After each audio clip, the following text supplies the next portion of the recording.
I'm at the park. Something small and black is running at me. It's starting to pick up a pace a little bit. I'm I'm opening my arms to it. It's March 8th, 2023. And it's the thing that's running towards me is going sideways. It's my dog, Roxy. She loves to go around the house with her ball in her mouth and try and see who will play fetch with her today. By going to this person, and then the next person, and then the next person, until one of us finally plays with her. She's small, black, and has a gray snout. It is one of the kindest dogs out there. Only to humans. She does not like other dogs. And 10 minutes later, we're at the kitchen. We're in my kitchen,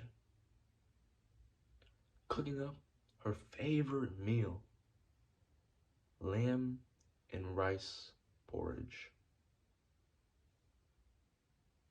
We feed it. We give her the bowl. She eats half of it. Then the whole thing. Then a whole another bowl. Then we try and feed her some more. She didn't know what to do. She was just looking at it like she wanted to eat it, but she was so full for the first time in her life off human food. Then I hear the doorbell ring. Fear, anxiety, thoughts were plaguing me in that moment when I heard the doorbell ring. Now we're in the backyard. Toys, my older sister's favorite toys, laid out along the grass. My mom sit down in the middle of it, and Roxy laid on her lap. And she looks so majestic, so beautiful. And the person from the door gets their bag, opens it up, takes out a syringe, puts gloves on, slowly sticks it into her thigh, Roxy's thigh, and pushes it all in. And she starts to slowly nod off while we're all telling her we love her and she's such a good girl. And we all know she's going to be an ancestor, a person who watches over us, who made us better people, who guided us through hard times, made us more loving people. And while we're all crying, because she finally takes her last breath, in her final blink, and closes her eyes. And we lay on the grass, lifeless and limp. The lady from the door, picks her up and puts her in the basket. And I'm thinking, stoicism, nothing could have prepared for me for this.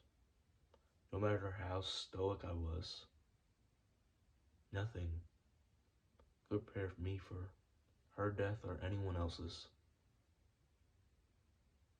But there was something that I could accept from that as a blessing from stoicism, what it prepared me for. Because the whole entire time that the person from the door was stuck that syringe in her.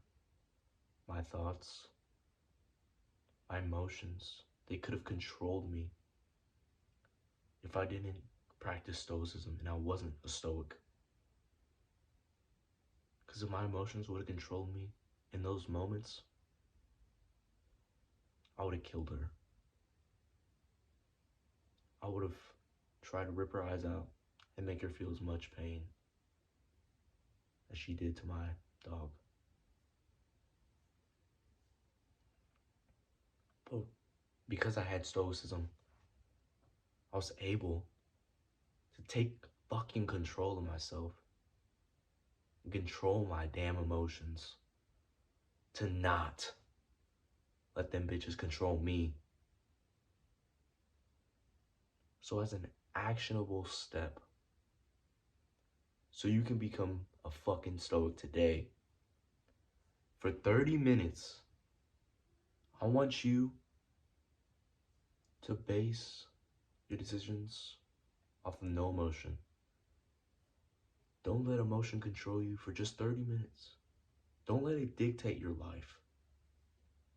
Because there are those seconds, those 1 second decisions where your emotion took over and you fucked up.